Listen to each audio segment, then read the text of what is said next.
गजब के हो आप लोग भी, और सरकार भी आपकी गजब की भी। एक तरफा ही क्यों, दो तरफा खेलें। और इस देश के लोग भी गजब के हैं, एक तरफा ही बात क्यों करें। हम भी तो इस देश के हैं। लेकिन मेजॉरिटी तो यहाँ की हिंदू है ना, तो एक तरफा बात किस तरफ हुई? ये फंस गया। हिंदुओं के देश में हिंदू राष्ट्र की मांग करते तो आपको बुरा लगता है, फिर आप कहते हो कि नहीं नहीं नहीं ये तो फिर संविधान के खिलाफ। अच्छा, इसकी परिभाषा क्या है? क्योंकि हिंदू राष्ट्र आपने पहले कहा और अब तो आप भगवा हिंद लेकर आ गए। तो भगवा हिंद पे मैं जानना चाह रही हूँ कि देश संविधान से चलेगा ना, क्योंकि जब गजवाए हिंद में तब हम कहते हैं कि शरीयत से थोड़ी चलेगा, देश तो संविधान से चलेगा। शाबाश। हम क्या गलत कहते हैं? हम तो ये भी कहते हैं कि बांग्लादेश से बदतर हिंदुओं की हालत होगी अगर अभी ये जात पात से ऊपर नहीं उठे। अभी अगर करो या मरो की बारी, ये संकट, भारत पर संकट भारी है, इस बात को इन्होंने नहीं समझा तो भारत में रहने वाले हिंदू बांग्लादेश से बदतर दुर्दशा सहेंगे। आपके लिए दुनिया में कोई जगह नहीं और हिंदुस्तान में भी नहीं बचेगी तो तुम जाओगे कहां, तुम करोगे क्या? क्या इसीलिए आप ज्यादा बच्चे पैदा करने की सलाह दे रहे हैं? बिल्कुल, कि उनके 12 तो यहाँ 14। बिल्कुल, हम तो कहते 16 होने चाहिए। तुम्हें शर्म है कुछ? नहीं। तो दोस्तों फाइनली वीडियो की क्लिप देखकर आप समझ ही गए होंगे कि आज की वीडियो किस टॉपिक पे होने वाली है।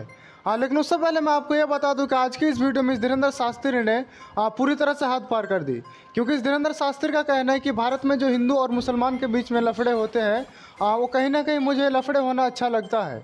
तो इसी बात को सुनते हुए इस मीडिया वाले पत्रकार ने भी इस धीरेन्द्र शास्त्री की पूरी तरह से बैंड बजा दी।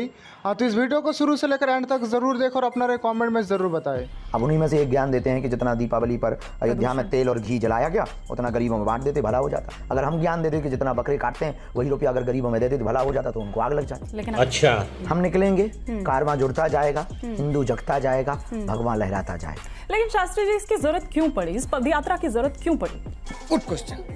जब ये एक हो सकते हैं तो हिंदू क्यों नहीं एक हो सकता? तो मतलब ये यात्रा एक धर्म विरुद्ध के है? बिल्कुल भी नहीं, राष्ट्र के हित में है और राष्ट्र के अहित को सोचने वाले लोगों के खिलाफ वो कोई भी हो। लेकिन अगर आप हिंदुओं को एकजुट करेंगे तो फिर मुस्लिम कहाँ जाएंगे?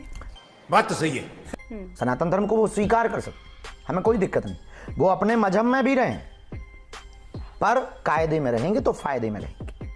कायदे में रहेंगे तो फायदे में रहेंगे मतलब? और आप, इसका मतलब सीधा सा है कि आप हमारे धर्म के खिलाफ ज्ञान नहीं देंगे। ठीक है, समझ गया। आप हमारे सनातन के खिलाफ बातें व जहर नहीं उगलेंगे। आप छोटी छोटी बच्चियों पर होने वाले अत्याचार पर अपनी कौम के लोगों से रोक लगाएंगे, फतवा जारी करेंगे या देश निकाला करेंगे।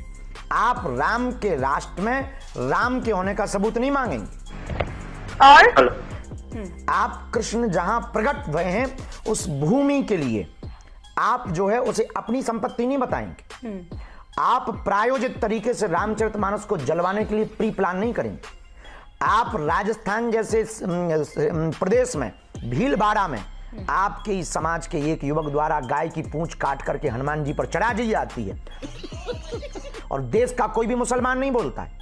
आप इस देश का खा करके जय फिलिस्तीन नहीं बोलेंगे। क्यों? क्योंकि आप भारत का खाते हो, आप फिलिस्तीन का नहीं खाते हो। आप वंदे मातरम क्यों नहीं गाएंगे? वंदे मातरम कहने में दिक्कत क्या है? क्यों नहीं राष्ट्रगीत गाएंगे? और इसलिए कायदे में रहेंगे तो फायदे में रहेंगे। न सिर्फ तौकीर रजा बल्कि इमरान मसूद भी ये कहते हुए नजर आए। वो कह रहे हैं कि अगर ऐसा ही रहा तो फिर तो कल को कब्रिस्तान के लिए, ना केवल कब्रिस्तान बल्कि ईदगाह तक के लिए जमीन नहीं हमको मिलने वाली है। गजब के हो आप लोग भी, और सरकार भी आपकी गजब की भी। एक तरफा ही क्यों, दो तरफा खेलें। और इस देश के लोग भी गजब के हैं, एक तरफा ही बात क्यों करें? हम भी तो इस देश के हैं। लेकिन मेजॉरिटी तो यहाँ की हिंदू है ना, तो एक तरफा बात किस तरफ हुई? ये फंस गया। हिंदू अगर हैं तो हिंदुओं का है क्या? मस्जिदों पे आपका अधिकार नहीं है, आपकी सत्ता का और सरकार का अधिकार नहीं हो सकता, लेकिन मंदिरों पे अधिकार है सरकार का। मंदिरों पर सरकारी अधिपत्य है, मस्जिदों पे अधिपत्य नहीं है, तो मस्जिदों पर भी आप अधिपत्य करिए। हिंदुओं के देश में हिंदू राष्ट्र की मांग करते हैं तो आपको बुरा लगता है, फिर आप कहते हो कि नहीं नहीं नहीं ये तो फिर संविधान के खिलाफ। अच्छा, इसकी परिभाषा क्या है? क्योंकि हिंदू राष्ट्र आपने पहले कहा और अब तो आप भगवा हिंद लेकर आ गए, तो ये भगवा हिंद कैसे हो? इसको थोड़ा सा परिभाषित उन्होंने गजवाए हिंद का मतलब है गाजी की तलवार पर लोगों को बलात् रूप से तलवार गले पर रख करके इस्लाम धर्म को स्वीकार करवाना। अब उपाय क्या है? आप भैया ऐसा करते हो तो हम तो भगवाई हिंद चाहेंगे। हमारा धर्म, हमारा सनातन क्या कहता? वसुदेव कुटुंबकम उदार चरिता नाम, सबका स्वागत है, पूरा परिवार, संसार हमारा परिवार है, हम सब उदारवादी चरित्र के हैं। हम तो सबको स्वीकार करते हैं। हम तलवार की बात ही नहीं कर रहे, हम मारने की बात ही नहीं कर रहे, हम हिंसा की बात ही नहीं करते। झूठ बोल रहा है। आप उनके कुरान को पढ़ लो। कुरान में लिखा है कि अपने मजहब के लोगों को छोड़कर बाकी सब काफिर हैं, इनके साथ रहना गुनाह है, इनसे मिलना गुनाह है। हमारा सनातन कहता है कि सब पूरा संसार ही परिवार। तो अब भगवाई हिंद होना चाहिए कि गजवाई हिंद होना चाहिए? नहीं, लेकिन देश तो संविधान से चलेगा ना। ये बड़ी अच्छी बात कही आप। ये उनको समझना चाहिए जो तौकीर रजा ने बयान दिया, तो दूसरे साहब ने बयान दिया, वही हम उनसे कहना चाहते हैं। तो संविधान से चलेगा तो दोनों लोग भी संविधान। भगवाए हिंद पे मैं जानना चाह रही हूँ कि देश संविधान से चलेगा ना, क्योंकि जब गजवाए हिंद में तब हम कहते हैं कि शरीयत से थोड़ी चलेगा, देश तो संविधान से चलेगा। हाँ। लेकिन इधर भी, क्योंकि अगर इधर से भी ऐसा ही होने लगेगा उस तरफ से भी, तो फिर तो देश सही पकड़े हैं। तो दोस्तों, इस पत्रकार का भी कहना चाहिए कि अगर मुसलमान इस्लामिक राष्ट्र और हिंदू हिंदू राष्ट्र की मांग करे तो भारत की बर्बादी होना तो तय है। तो इस वीडियो को आप शुरू से लेकर एंड तक जरूर देखो और अपना राय कमेंट में जरूर बताएं। उनके लिए भी होना चाहिए। हम लोगों के संविधान का ज्ञान, उन लोगों को महान, गजब की पागलपंती। लेकिन आप ये कहते हैं कि हिंदू अगर एक नहीं हुए तो जैसे कश्मीरी पंडितों का हाल हुआ, जैसे बांग्लादेश में हुआ या कनाडा में जो ये हो रहा है, उसी तरह से हो जाएगा, उससे आपको क्यों बदतर लगता होगा। है? हम क्या गलत कहते हैं? हम तो ये भी कहते हैं कि बांग्लादेश से बदतर हिंदुओं की हालत होगी अगर अभी ये जात पात से ऊपर नहीं उठे। अभी अगर करो या मरो की बारी, ये संकट, भारत पर संकट भारी है, इस बात को इन्होंने नहीं समझा, तो भारत में रहने वाले हिंदू बांग्लादेश से बदतर दुर्दशा सहेंगे। आप कहाँ थे ज्ञानी बाबा? कितने कम हो गए आप? 90% से 80% के नीचे आ गए आप। 9 राज्यों में अल्पसंख्यक हो गए।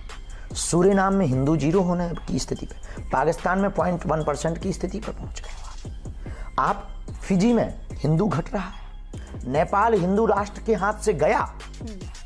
आपके लिए दुनिया में कोई जगह नहीं और हिंदुस्तान में भी नहीं बचेगी, तो तुम जाओगे कहां? तुम करोगे क्या? क्या इसीलिए आप ज्यादा बच्चे पैदा करने की सलाह दे रहे हैं? बिल्कुल कि उनके 12 तो यहाँ 14। बिल्कुल, हम तो कहते 16 होने चाहिए। तो परिवार नियोजन की जो सलाह दे रही है सरकार, तो सबके लिए देनी चाहिए। हमारे वर्ग के लिए देंगे कि बच्चे 2 ही अच्छे, उनके ही 2 होने चाहिए। आपने अभी 9 राज्यों की बात की, क्योंकि आपने जब हिंदू अत्याचारों की या हिंदुओं को जब आप लेकर बात करते हैं तो आपने कहा कि 200 जिले, 9 राज्य लगभग, हाँ। जिनकी डेमोग्राफी एकदम बदल गई है। और एकदम से बदली।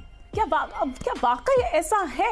और जहां पर आप कह रहे हैं संस्कृति और इन तमाम बातों को, जहां पर प्रधानमंत्री मोदी जैसे शख्सियत हों, जहां पर सीएम योगी जैसा चेहरा हो, जहां पर आप जैसे शास्त्री जी हों, वहां पर क्या वाकई हिंदू खतरे में आ सकता है? जो आप कह रहे हैं कि 10 साल बाद की मैं स्थिति बता रहा हूं। सही पकड़े हैं। इसीलिए तो हम हिंदुओं को एकजुट करने के लिए परेशान हो रहे हैं। दिन रात अपनी जान की बाजी लगा करके लड़ रहे हैं।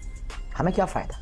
राजनेता हम है नहीं, सीएम हमें बनना नहीं, सरकार से अनुदान हमें चाहिए नहीं। लेकिन विपक्ष तो टाइमिंग पर सवाल उठा रहा है। वो ये कह रहे हैं कि जब जब चुनाव आते हैं तब शास्त्री जी आ जाते हैं और ये काम तो राजनेता कर रहे हैं। तो फिर आप जब इस टाइम पर आए हैं तो आप बीजेपी का काम आसान कर रहे हैं, आप उनके लिए गेम कर रहे हैं। आप जब इस टाइम पर आए हैं तो आप बीजेपी का काम आसान कर रहे हैं, आप उनके लिए गेम कर रहे हैं। अरे बाप रे, ये तो धोती खोल रहा है। नहीं, लेकिन जब जब चुनाव आता है, मेरा मतलब ये था, फिर वो चाहे देश में एक ना एक जगह चुनाव की बात करिए या फिर अभी झारखंड का हो, महाराष्ट्र का, और महाराष्ट्र के लिए तो टोन सेट की जा रही है, बटेंगे तो कटेंगे के जरिए।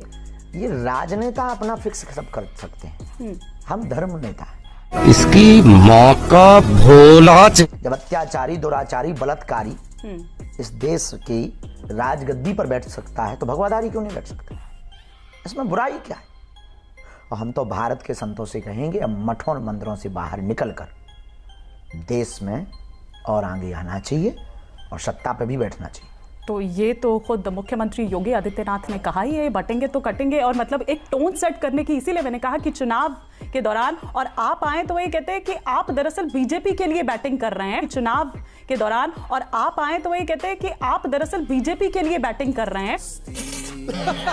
तो दोस्तों, वीडियो पसंद आई हो तो वीडियो को लाइक एंड चैनल को जरूर सब्सक्राइब करें, क्योंकि मैं इस तरह की वीडियो और इस धीरेंद्र शास्त्री के ऊपर वीडियो लाता रहता हूँ। खैर इस बाबा के लिए अगर आपको कुछ कहना है तो हमें कमेंट करके ज़रूर बताएं और जल्दी मिलता है नेक्स्ट वीडियो के साथ। तब तक के लिए अपना ख्याल रखें। Bye bye.